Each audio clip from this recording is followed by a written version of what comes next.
Look at that dry. Look out there.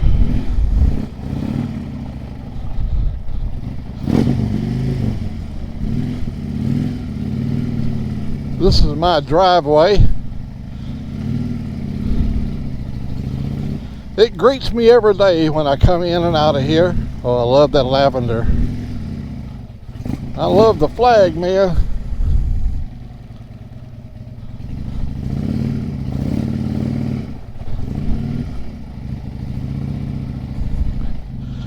No, I don't hammer on the motor when it's cold. I'd already been letting it run for a while.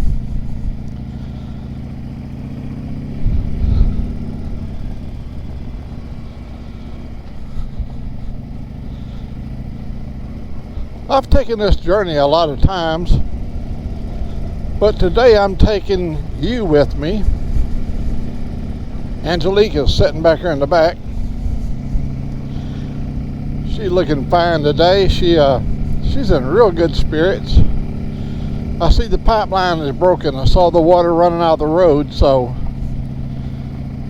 our pipeline is broken, water pipeline.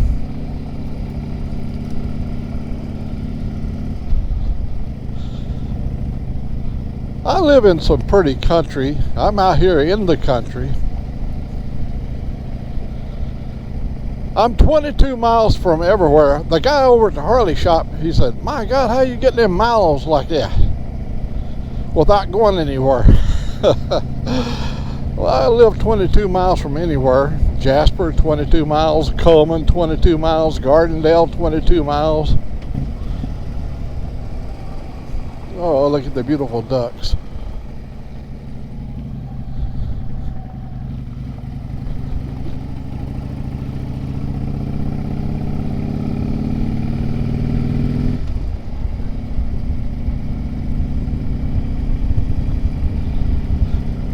Yeah, I got the opportunity to get onto this property I'm on now. I was looking for a place here in Alabama, and one of my cousins said, "Hey, we've got a relative that has part of the old original homestead. They're still on it down there." And he said he had some land that he had short platted off the main property.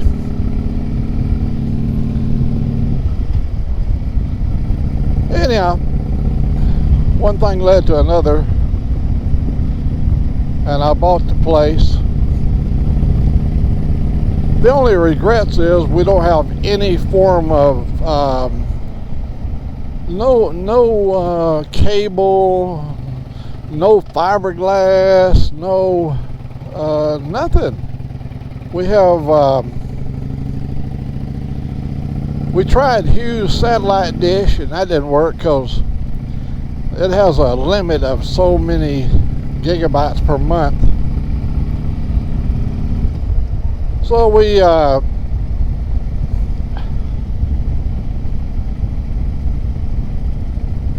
done without the internet for a long time. I had all kind of innovative ways of doing things.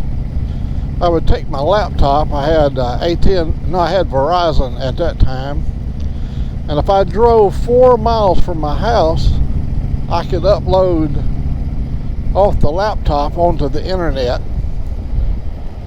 at a very fast speed. So that's how I uploaded videos onto the, well, you can see I go all the way back in YouTube back to 2007. They just formed a brand new company, and a friend of mine said, "Hey, they got a new thing called YouTube." So I went up and joined in, and of course Google's got involved in it, and it's a tough thing living without internet, but a country boy will survive. One time I got this new system. It's a wireless router, and they plug into the AT&T tower, which is 4 miles away, which is on the very ragged edge of non-existence. So no, it's terribly slow. I'm talking about it's just really slow. And one time I bought an inverter, a 12 volt. I could plug it into my car, and then I could take the router over there and plug it into the inverter, and then I could plug the laptop in, and I took it over to the church. That's 1 mile away, but it gave me a line of sight to the tower. I could see the tower, and that worked out pretty good. But when you've got a, say, like me, I'm long-winded. My videos are all long, and so they're usually anywhere from 29 gigabytes to 54 gigabytes in size. I shoot everything in 4K, but I reduce it down to 1080 by, I reduce it down to 2160 by 1080p. And I drop it from 60 frames down to 30 frames. It seems to work. I know I could reduce it lower than that, but I watch it on my 4K TV. I enjoy watching YouTube on the big screen. And with my smartphone, I can send it directly from if I've got I bring up the file that's been uploaded to YouTube on the smartphone, I can send it directly to I can send it directly over to the television set and do that through the AT&T service.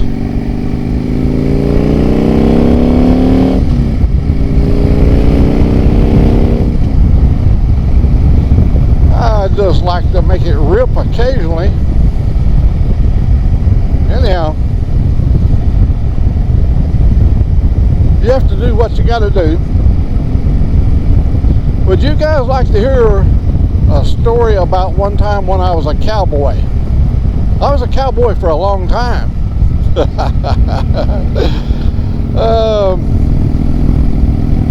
When I got out of the service, I made the decision to head west, and I got over to Denver. Well, actually, when I left out, I had a 1950 Oldsmobile Rocket 88, and I got over to Bessemer, Alabama, and it had one of those old Strongberg carburetors that was fed from the back. And something happened. Yeah, I think the carburetor, the float stuck. I didn't know, but it was filling up the whole engine compartment with gasoline. And when we got to Bessemer, poof, it was gone. It caught on fire. I myself, it caught on fire. And I was running around like a chicken with his head cut off, trying to put the fire out, put the fire out. Oh, it burnt to the ground. So I started hitchhiking there in Bessemer, Alabama, and the first guy come by, he said he was going to Arkansas. So I rode with him to Arkansas, and we got up there where he was going. I believe he was going somewhere in the southern part of Arkansas.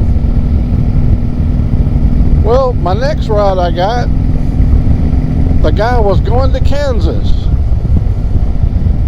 And so I rode with him to Kansas, I had some pocket change on me, not much.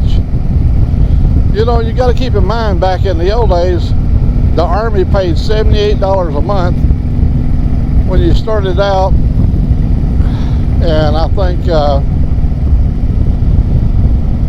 it took years before you ever got up to $100 a month.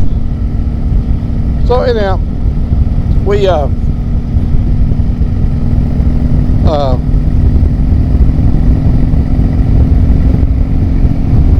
rode together up to, I believe it was Salina, Kansas, and we said our goodbyes there. And I get a ride there in Kansas with a young man that just got discharged out of the Navy. Well, he was like 22 years old, and he got discharged out of the Navy at Newport News, Virginia. And like me, the ink on the discharge was still fresh. So he was a chief boatswain mate in the Navy. He painted, and he had come up with this idea that he could make a living painting flagpoles at schools and churches and stuff. And he knew how to fix the rope so you could climb a pole. He showed me how to do it. You put your foot in it, and when you cinched down on it, it would lock onto the pole. And so we painted flagpoles from Kansas over to Denver. He was in the Navy. He also cooked. He cooked, did a lot of cooking in the Navy. I don't know if he was a real cook or if he just had to do a lot of KP, but he wanted to be a cook. And so we applied for a lot of jobs there in the Denver area. And I had an MOS, a heavy-duty, heavy equipment operator, and I could drive a truck or a tank. I could drive a lot of stuff. I was at an Army depot where you had to load a lot of equipment up for the Corps of Engineers. And so you had to get familiar with everything they had in the Army's inventory as far as equipment. I applied for truck driving jobs up there in Colorado. They wanted you to be a member of the Teamster Union to drive, and of course I had not enough driving experience to get my. I didn't have a CDL back in them days. It was called an endorsement for combination or chauffeur's license in some areas. But we stayed there for a week in Denver, and we found ourselves depleted of money. So some guy said, hey, you can go over here at the blood bank and you can sell your blood. I have RH negative type A. It only makes up like 13% of the world population of blood, and they use it for open heart surgery. It's a little bit of a rarer blood than your typical type O. This guy that I was with, his name was Floyd Potts, and Floyd was a type O, and I believe in those days type O would pay about $10, and I could get $25 for mine. But we had to wait to a certain day for them to take the type A blood, RH negative type A. And we were really getting, he sold his blood on the first day. He got his $10, and we had eaten money. We stayed on Skid Row there in Denver. And it was the perfect life for us, you know. We were carefree and we wasn't afraid of nothing. And so we was running low on money, waiting for me to be able to sell my blood. We got over there and I sold my blood. took off out of Denver and ended up over in Fraser, Colorado, somewhere near Steamboat Springs in the Colorado Rockies.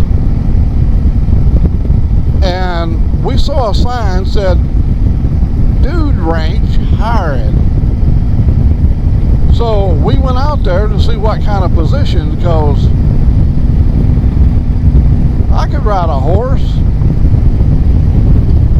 And we get over and they said, "Nope, we need a fry cook, and we need a salad chef." And I said, "Well, I can handle that. I'd made a few salads in my day." You know, coleslaw and stuff like that. And so they hired me and Floyd on the Dude Ranch. That was a hell on earth for 2 weeks. We had to put up with them sorry ass cowboys, you know, with their sorry ass attitude about stuff. And they were, you know, we had to get up at 4 in the morning to fix breakfast, you know, to start the morning, even though at 4 in the morning you wouldn't think about having salads, but people like to get up in the morning and would have a early morning salad. And of course Floyd, he was a cook in there in the kitchen,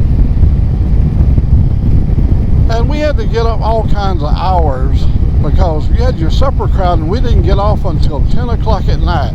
After we done supper, we got off at 10. And well, the cowboys would come in from town. They'd go in after they did their day of wrangling them dudes. They'd come in all drunked up. Now, you got to keep in mind, me and Floyd both like to take a little out of the bottle, and we did a lot. We consumed a tremendous amount of alcohol. I am not going to lie to you about that.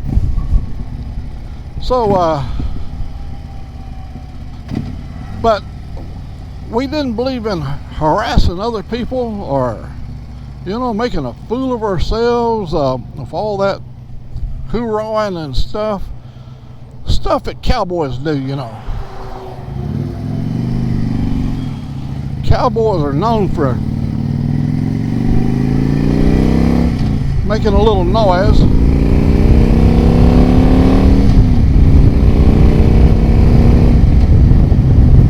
So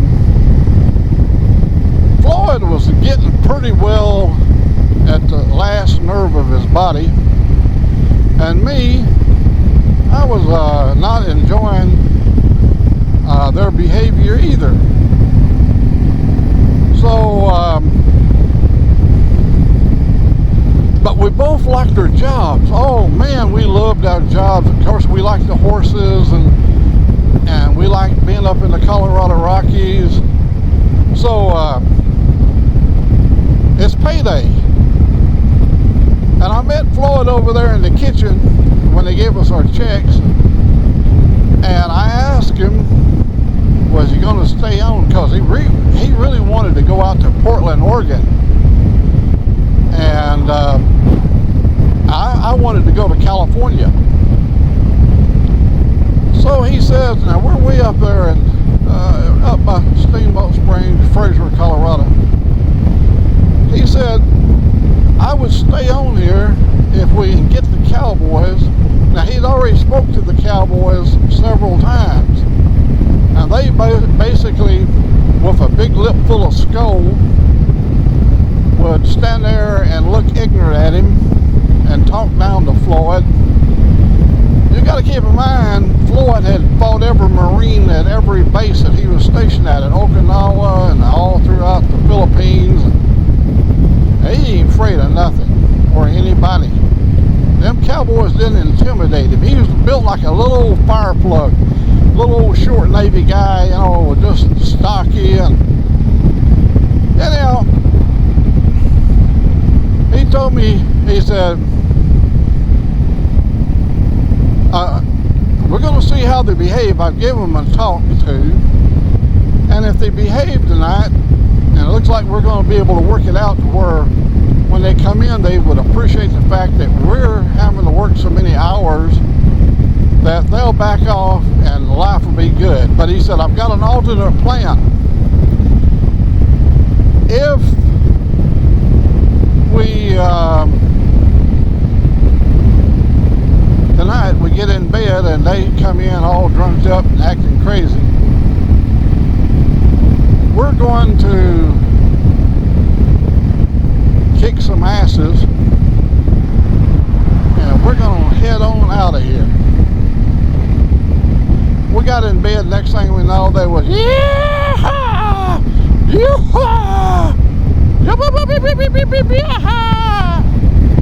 oh shit, they was jumping around like a bunch of wild Indians.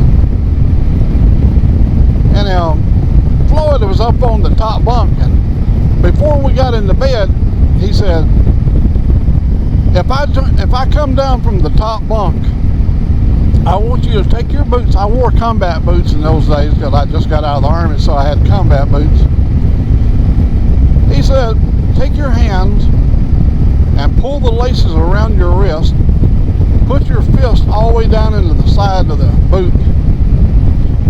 And he said, you bring that boot up under a chin.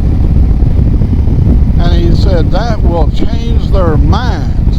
He said, you hurt one or two of them, and the rest of them will take off whining and crying and calling out for their mama. Well, Floyd went in there where they was at. See, there was sleeping quarters, and then there was like a day room area, and he went in there, and next thing I know, I hear the stuff going on. Floyd done threw one or two of them through the door, and here he comes running out. And he's got one hanging around his neck. This old tall lanky cowboy came from my right, and he was going to run over there and take Floyd down because Floyd is putting up a pretty good fight. When the cowboy started to go by me, that boot caught him under the chin, and it turned his head all the way to the other side of his body. And he spun around and went face first down. We had sawdust on the floor in the bunkhouse because them sorry low-lifers would spit that skull snuff on the floor. And boy, that first one first down, I went face down in the sawdust. And the guy that was on Floyd's back, he was hitting him in the side of the head with his fist. And so I took that boot and I put it right in his ear, but I put a pretty strong arm. In the younger days, you could ask my brothers, that my family, I had some arms on me. I was strong. I was bigger than the rest of my family, and in fact, a lot of people didn't even think I was really part of their family because I was so big. I was, but anyhow, I caught him in the head, and it must have short-circuited him or something other because he threw his arms up and he fell to the floor. And Floyd now had made 2 steps to the door, and now we turn and there's 3 of them standing there. I've got a left arm that was like a mule's kick. And I caught this one guy with my left, cowboy. And old Floyd punched the one in the center. And like he told me, you hurt 2 or 3 of them and the rest of them will take off whining for their mama. And that third one, he done run back into the day room. Mama, mama, he done hurt me. Give me some sugar, tit, mama. Oh, mama! Oh, mama! We had cowboys laying all over the floor, so we strutted over the top of them. Went out there in that 53 Pontiac Chieftain, big straight 8. We took off. Man, we're rich. We got our paychecks in hand. And we drank our way all the way up to Walden, Colorado.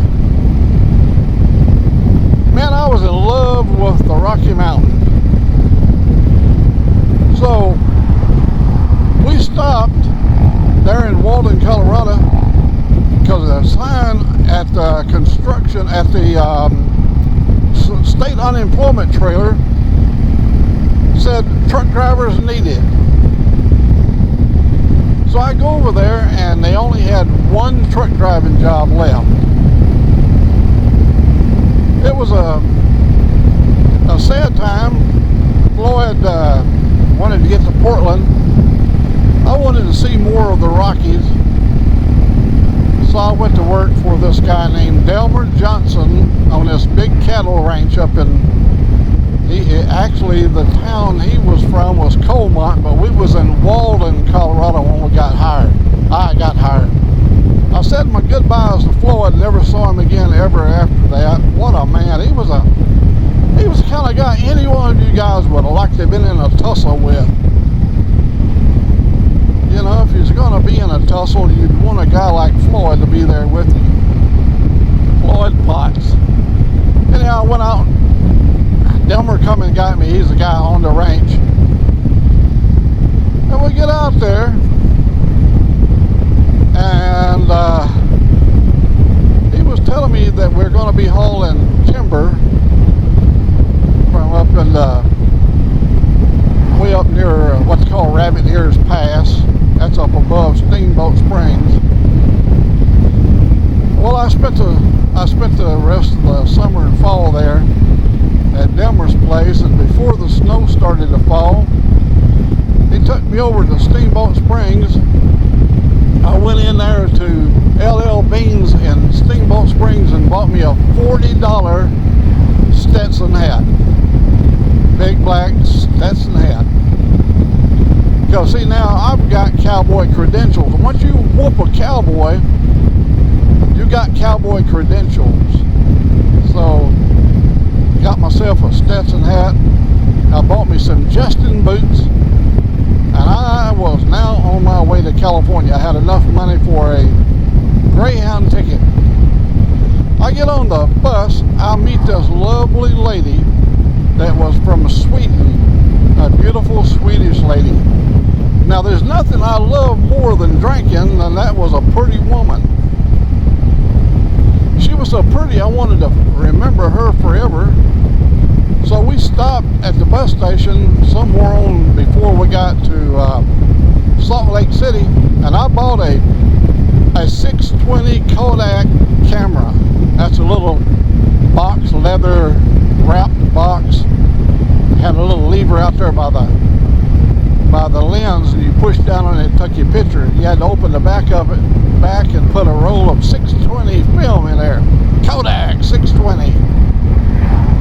Well, anyhow, I took a lot of pictures. We stopped in Salt Lake City. We spent the day at Salt Lake City.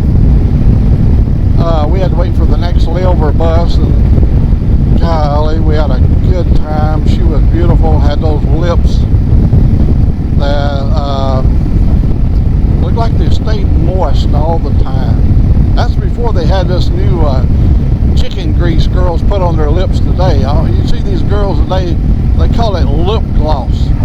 Chicken grease. They grease them lips up good. Anyhow, we made it to San Francisco, and she said goodbye.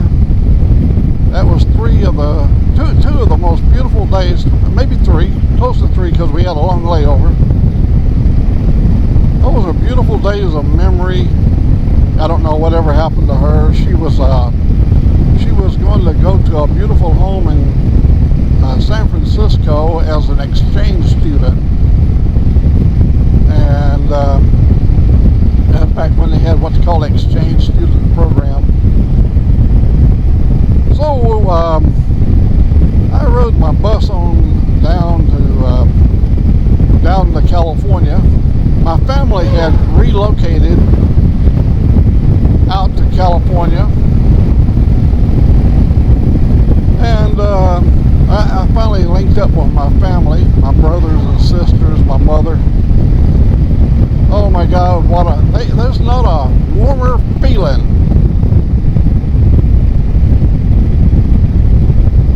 that can come over your body feeling of your mama hugging you. I don't care if you're 50 or 75 years old, when your mama's hug. Oh my God! If your mama's hugging you when you're 75 years old, she's pretty old. But anyhow, that's a warm feeling. And to see the love in my brother's eyes, my sisters, they were happy to see me.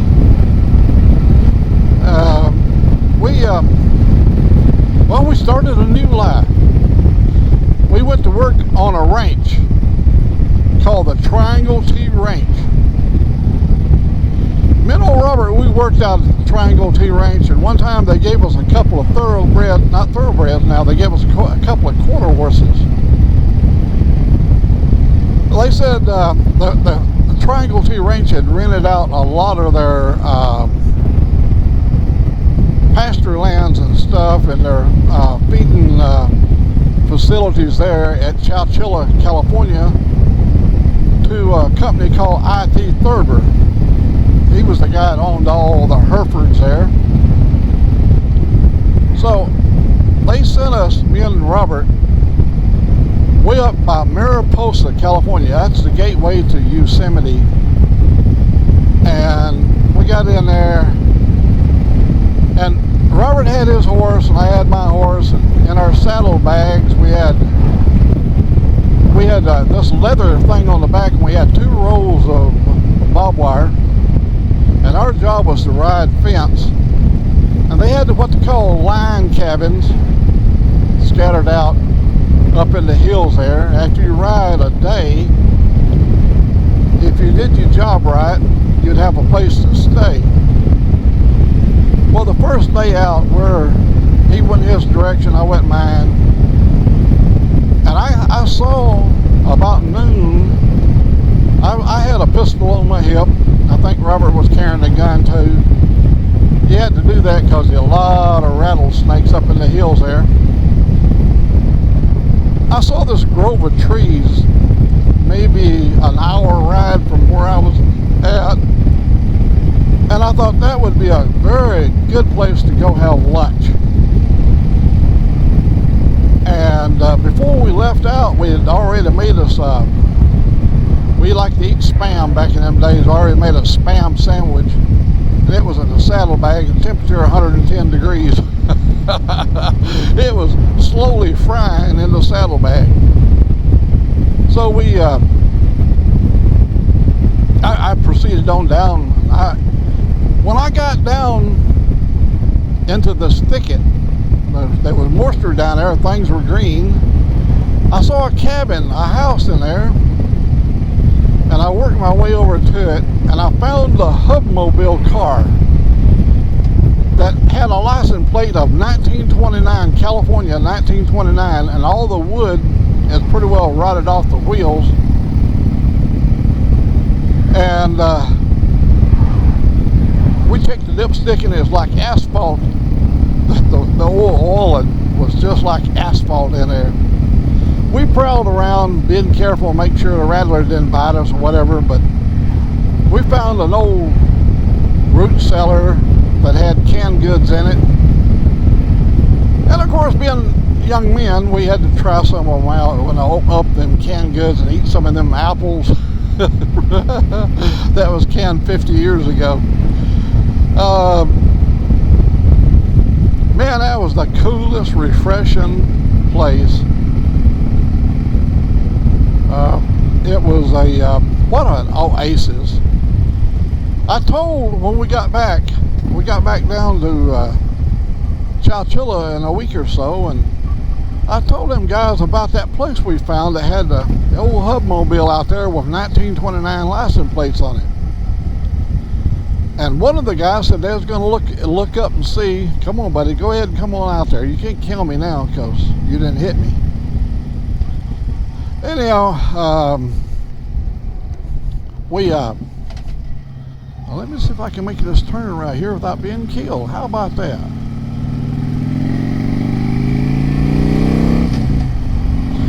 So we got back to Chowchilla. They said they would look up that parcel of land over there, and see who was the last people living there and all that kind of stuff. We never did know what happened to it, but it was just an interesting thing to find out there. Well, as you can see, I'm in the big town of Jasper, Alabama. And this will probably be a good place to end this morning's story. But my brother and I, we continued on with being cowboys. And Robert, my brother, is one of the toughest guys. Oh, he was like my buddy Floyd Potts. He wasn't built like a fire plug. My brother Robert was muscular and wiry. And he was like a cobra. He could hit you so fast. And he had them blue eyes like I had. We both are, well, with blue eyes. And he could look at you with them blue eyes, and it would send shivers down your spine, kind of like Clint Eastwood looking at a bad guy. Me and old Robert, we fought in a lot of places. We rode bikes together.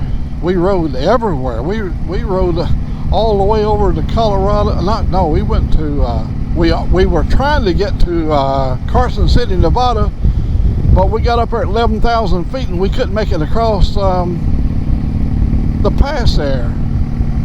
I forget the pass now at this moment, but it's up there at 11,000 feet up above Yosemite, trying to get over to Carson City. Cowan Pass? No, I don't remember what it was. But anyhow, we lived the lifestyle of cowboys for a long time. I used to call myself the bourbon cowboy. Now, my brother is a righteous man now. He don't get involved in mean stuff, and he went a different direction than I did. I pursued a career in aviation with the military division, and he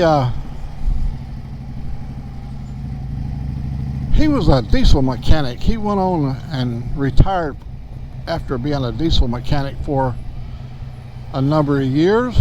He worked over in Fresno. He was a Cummins diesel specialist. As you can see, we're at the Home Depot.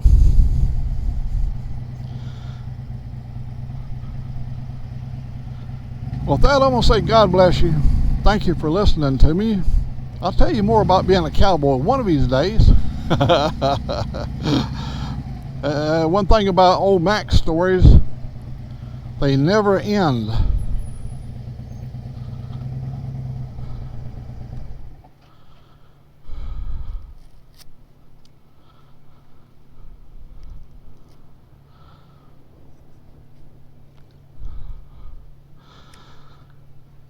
Thanks to all the wonderful human beings that gave so much for so many, and mostly ungrateful people.